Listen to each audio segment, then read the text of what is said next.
నమస్తే రమగారు. నమస్తే జయ. రమగారు, చందమామ కథ ఏదైనా చెప్పండి. పిసి సర్కార్ పేరు వినవను? పిసి సర్కార్ మెజిషియన్. అవును. ఆయన రాసినవో మరి రాయించినవో చందమామలో కొన్ని కథలు ఉన్నాయి జయ.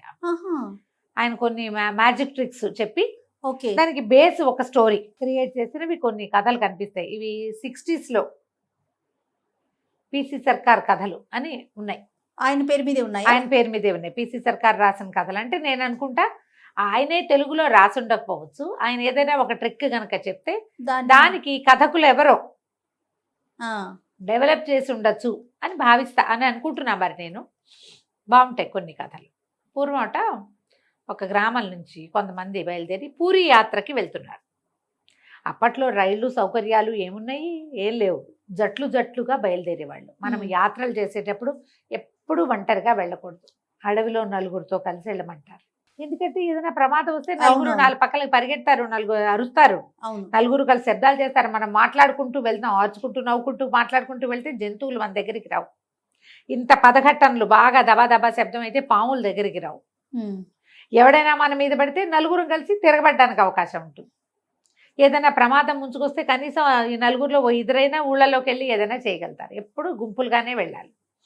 అయితే ఈ తీర్థయాత్రలకు వెళ్ళే కాలంలో ఏం చేసేవాళ్ళు, ఏదైనా గూడ్స్ ఒక బండి ఉందనుకో, అందరి సామాన్లు ఆ బండిలో వేసి బండి వెనకాల నడుచుకుంటూ పోయేవాళ్ళు. మోయకుండా ఒకటి. బండి లేదనుకో, ఒక 6గురో 7గురో, ఇందులో బలశాలు ఎవరైనా ఉంటే వాడు ఇంకొంచెం ఎక్కువ మూట మోసేవాడు. మోసుకెళ్ళేవాళ్ళు కదా. మనక మళ్ళీ ఇన్ని బట్టలా ఇన్ని పాతలా చేయ అంత గోళ్ళు ఉండేది కాదు. చాలా తక్కువ బట్టలతోటి మినిమం సామాన్లతోటి వెళ్ళేవాళ్ళు. మధ్యలో ఏదైనా ఒక ఊర్లో మనం మజిలీ చేసినప్పుడు లోకల్గా బట్టలు ఉతిగారేసుకోవటం. సాయంకాలాలు ఆరేస్తే తెల్లారిపాటికి ఆరిపోతాయి. ఎక్కడైనా అలసిపోయారనుకో బాగా, ఆ పూట అక్కడ ఉంటే బట్టలన్నీ ఒకసారి ఉతుక్కోవటము ఉతికించుకోవటము చేసేవాళ్ళు. చాకళ్ళు ఎవరైనా దొరికితే ఉతికించుకునేవాళ్ళు. లేదే వీళ్ళే చెరువులో పిండి ఆరేసుకుని అరగంటలో ఆరిపోతాయి. బట్టలు ఎంతలో కారుతాయి. అలా పైగా ఆరని బట్టల వ్యవహారం లేదప్పుడు. అందరూ పంచెలు ఉత్తరీయాలు, ఆడవాళ్ళకి పెట్టికోట్ హడావిళ్ళు అవి ఏమి లేవు, ఒట్టి చీరలు. పైగా ఈ యాత్రల్లో ఆడవాళ్ళు చాలా తక్కువ, మగవారే ఎక్కువ ఉండేవాళ్ళు. కానీ ఎన్ని పద్ధతుల్లో మార్పు రమ్మగారు. ఒక యాత్ర అనే విషయం మాట్లాడుకుంటే ఎన్ని వెనక్కి వెళ్లాల్సి వస్తుంది, ఎన్ని విషయాల్లో మనం మార్పుగా ఉన్నాము కదండి. బట్టల దగ్గర నుంచి, తిండి దగ్గర నుంచి, వస్తువుల దగ్గర నుంచి, వెళ్ళే జనాల దగ్గర నుంచి చాలా మార్పులే. ఈ జట్లుగా వెళ్లే వాళ్ళలో అజితుడని ఒక పల్లెటూరి కుర్రవాడు.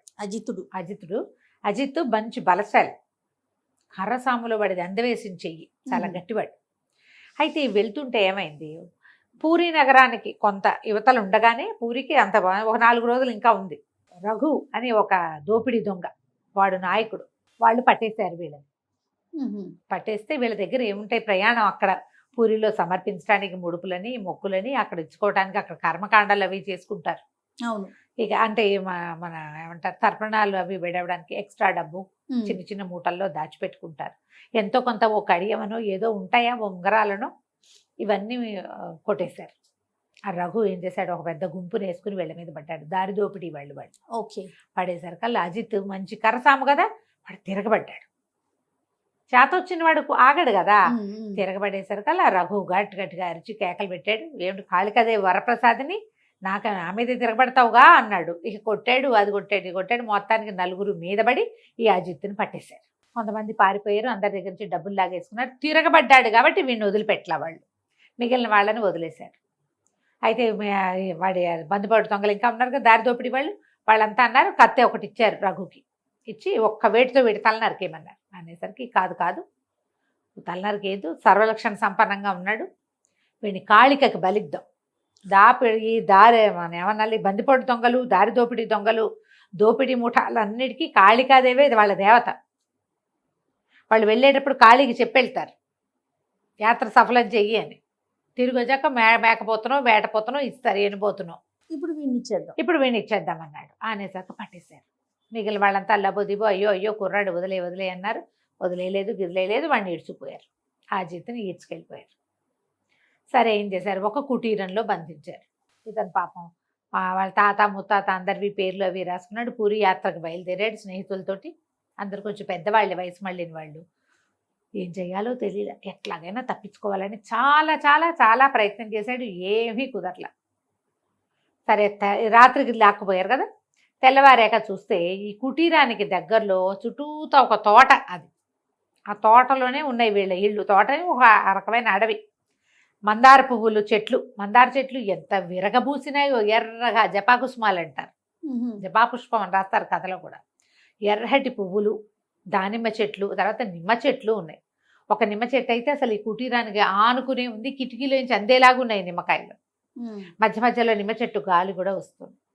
గట్టిగా గాలి పీల్చుకున్నాడు, వాసన వస్తుంది. ఏదైనా చేసి ఇక్కడి నుంచి పారిపోవాలి, బయటికి వెళ్ళాలి, ఎట్లా అని ఆలోచిస్తున్నాడు. ఈ అజిత్ వాళ్ళ మేనమామ ఇంద్రజాలం చేసేవాడు, మ్యాజిషియన్ ఆయన. ఆయన దగ్గర కొన్ని ట్రిక్కులు నేర్చుకున్నాడు అజిత్. సరే ఆలోచించుకున్నాడు. తెల్లవారిన తర్వాత ఇంకొక 3 రోజుల వ్యవధి ఉంది దేనికి, బలివ్వడానికి. ఆ రఘు వచ్చాడు. నువ్వు కర్రసాములు మాత్రం నిన్ను మెచ్చుకోవాలి రోయ్, నువ్వు చాలా గట్టిగా తిరగబడ్డావు. అదే నువ్వు ఎట్లా ఉన్నావో చూడడానికి వచ్చాను, నీకేమి దెబ్బలు తగిలినాయేమోనని. ఎందుకంటే దెబ్బలు తగిలిన వాడిని కాళి బలికి వల్లదు, దెబ్బలు తగలకూడదు అనేసరికల్లా అజిత్ అన్నాడు, సిగ్గులేదు నీకు, ఇంత పరాక్రమవంతుడివి, ఈ దారి దోపిడీలు ఏమిటి, ఇంత బలశాలివి, పని చేసుకుని బతకాలి మీరు. పైగా మా కాళ్ళు ఒప్పుకుందంటావు, కాళికి ఎందుకు ఒప్పుకుంటుంది? ఎవరినైనా కొట్టి చంపడానికి, ఇతరుల సొమ్ము ఉచితార్థం తీసుకుని తినడానికి కాళి ఒప్పుకుంటుందా? కాళికి పేరు పెట్టుకుని నువ్వు ఇలాంటి పనులు చేస్తున్నావు. చక్కగా నిజాయితీగా బతకండి, అందరూ బలశాలు, నాగలు పెట్టి దున్నారంటే పంటంతా మీదే, ఇట్లాంటి పనులు చెయ్యొద్దు నువ్వు అనేసరికల్లా లాగ్ కొట్టబోయాడు రఘు, 3 సలహాలు ఇవ్వద్దని. కానీ ఇతనికి ఏదైనా దెబ్బ తగిలితే దీనికి పనికిరాదు బలి ఇవ్వటానికి అనేసరికల్లా ఏం కాదు, నువ్వు ఇట్లాంటి పిచ్చి పిచ్చి కబుర్లు చెప్పద్దు మాకు, మేము ఎంతమందినో వేసేసాం, ఎంతమందినో కాళికి బలిచ్చాం, ఎన్నో బలు ఇచ్చాం, కాళికి ఎప్పుడు మా వైపే ఉంది. ఒకవేళ కాళి ఒప్పుకోలేదనుకో, ఆవిడకి నచ్చలేదనుకో, మేము ఎప్పుడు జయించేవాళ్ళం కాదు, కానీ మేము ఎప్పుడు జయిస్తున్నాం అంటే ఇప్పుడు ఒప్పుకుంటోంది. బలికి ఒప్పుకుంటుంది, బలికి ఒప్పుకుంటోంది. నువ్వు మేము బలిస్తాం, ఎనబోతనిస్తాం, ఏటపోతనిస్తాం అని చెప్పి వెళ్తున్నావు, మా పని సక్సెస్ అవుతుంది, ఏటనిస్తున్నాం. ఆమెకు నచ్చింది కాబట్టి. అంటే కాదు కాదు, కాళి నాకు చెప్పింది, కాళికాదేవి చెప్పడం వల్లే నిన్ను మార్చడానికి వచ్చాను నేను అందుకే దొరికిపోయాను నీకు అనేసరికి నువ్వు ఇలాంటి కబుర్లు చెప్పొద్దన్నాడు. ఇద్దరు బోల్సేపు వాదించుకుంటే ఏమన్నాడు, సరే నేను నీకు నిరూపిస్తా, కాళికాదేవే నన్ను పంపించిందని నీకు నిరూపిస్తే ఏం చేస్తావన్నాడు అజిత్. అనేసరికి రఘు అన్నాడు, సరే నువ్వు నిరూపించు. ఎట్లా నిరూపిస్తావు అంటే, ఏదైనా ఒక సామాన్యమైన వస్తువు కావాలి అని అటు ఇటు చూశాడు. అక్కడ ఒక కాగితం పడి, ఆ కాగితాన్ని పర్రమని చింపాడు మధ్యలోకి. తను తెల్ల ముక్క పెట్టుకున్నాడు. తను ఒక పేపర్ తన దగ్గర ఉంది, 2వ పేపర్ రఘు చేతిలో పెట్టాడు. కాళికాదేవి దగ్గరికి వెళ్దాం అన్నాడు. కాళి దగ్గరికి వెళ్ళాడు. పెద్ద కాళికా విగ్రహం ఉంది అక్కడ. జపా పుష్పాలు తీసుకో, అమ్మవారికి దేంతో పూజ చేస్తారో మొత్తం మెడంతా మందార పువ్వుల మాల, అమ్మవారి పెద్ద జేజి దానికి బయట పెట్టి చక్కగా ఆయుధాలు అవి ధరించి మీదకి వస్తానన్నట్టుగానే ఉంది. అన్నీ మందార పువ్వులే. కింద పాదాల దగ్గర అంతా మందార పువ్వులు సమర్పించారు. ఒక బౌల్లో నిండా మందార పువ్వులు పోస్తుంది. జపా పుష్పం తీసుకో, ఆమెకు చాలా ఇష్టం కదా, నువ్వు నేను ఇద్దరు జపా పుష్పాన్ని పేపర్ కాగితం మీద రుద్దుతాం. కాళిక ఎవరి వైపు ఉంటే వాడు రుద్దిన కాగితం ఎర్రబడుతుంది, ఎవరి వైపు లేదో వాడికి నల్లగానో నీలంగానో వస్తాయి. నీ కాగితం నల్లబడుతుందో నా కాగితం నల్లబడుతుందో చూద్దాం. రఘు ఏమంటాడు, కాళికాదేవి దయ వల్లే నేను బలివ్వడానికి నువ్వు నాకు దొరికావు, నువ్వు నాకు వరప్రసాదానివి, కాళికా వరప్రసాదానివి నువ్వు కాదు, నా కోసం వచ్చావు, నువ్వు మనిషిని బలేస్తానని చెప్పా, అందుకే మనిషిని చిక్కిచ్చింది నాకంటాడు. కాదు, నిన్ను మార్చడానికే నన్ను నీకు చిక్కిచ్చింది అంటాడు అజిత్. సరే ఇద్దరు చేరుకోక మందార పువ్వు తీసుకున్నారు. వాళ్ళకి తెలుసు అక్కడ ఉన్న వాళ్ళందరికీ, మందార పువ్వుని నలిపితే అంతా ఎర్రటి పువ్వు నల్లగా అవుతుంది, వేళ్ళు కూడా కొంచెం రంగు మారుతాయి, ఎరుపెట్లా వస్తుంది. అవును, అందరికీ తెలిసిందిగా, లోక సహజమైంది. సరే చెరో మందార పువ్వు తీసుకున్నారు, తొడుని దగ్గర పట్టుకుని పేపర్ల మీద రుద్దారు. 1 నిమిషం తర్వాత ఆశ్చర్యం జరిగింది. అక్కడ రఘు చేతిలో ఉన్న కాగితం నీలంగా నల్లగా మసిమరకల్లాగా కనపడుతున్నాయి, లేత రంగు మసి. కానీ అజిత్ దగ్గర ఉన్న కాగితానికి మాత్రం ఎర్రటి రంగు వచ్చింది. ఆశ్చర్యపోయారు. ఊరిని కాళికాదేవి నిజంగానే వీడిని పంపించింది మనకి, మనం దుర్మార్గమైన పనులు చేస్తున్నామని మనని మార్చడానికి మనలాంటి ఒక బలశాలిని మన దగ్గరికి బలికి పంపించింది, వాడే మారుస్తాడని అందరూ దండాలు పెట్టారు. రఘు అయితే సాష్టాంగం పడిపోయాడు. మహానుభావుడు నువ్వు, కాళికి నిన్ను పంపించింది మా కోసము, నువ్వేం చెప్తే అది చేస్తాం అంటే, దొంగతనాలు మానేయండి, కాళికకి మనుషుల్ని బలివ్వద్దు, వ్యవసాయం చేసుకోండి. ఈ చుట్టుపక్కల గంగానది పరివాహక ప్రాంతం అంతా చాలా సుభిక్షమైన ప్రాంతం. ఒక్క విత్తనం వేస్తే పుట్లు పండుతాయి అక్కడ, వందల పుట్లు. ఒక ఎకరం చేశారంటే చాలు.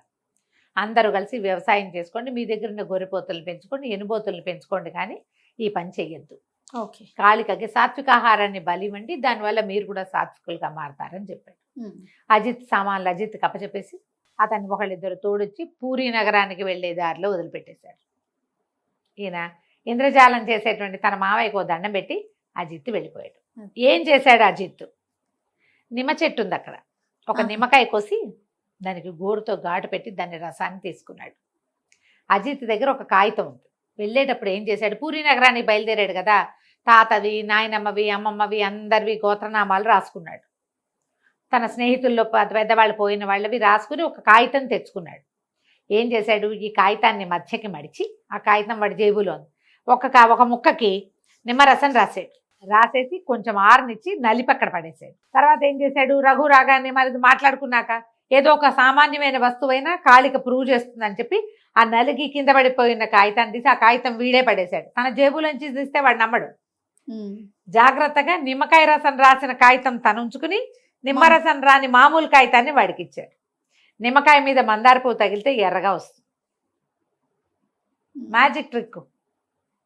కాగితం మీద నీతో మందార పువ్వు రుద్దిచ్చామనుకో నీకు ఎరుపు రాదు. అదే నిమ్మకాయ ఉంటే వస్తుంది.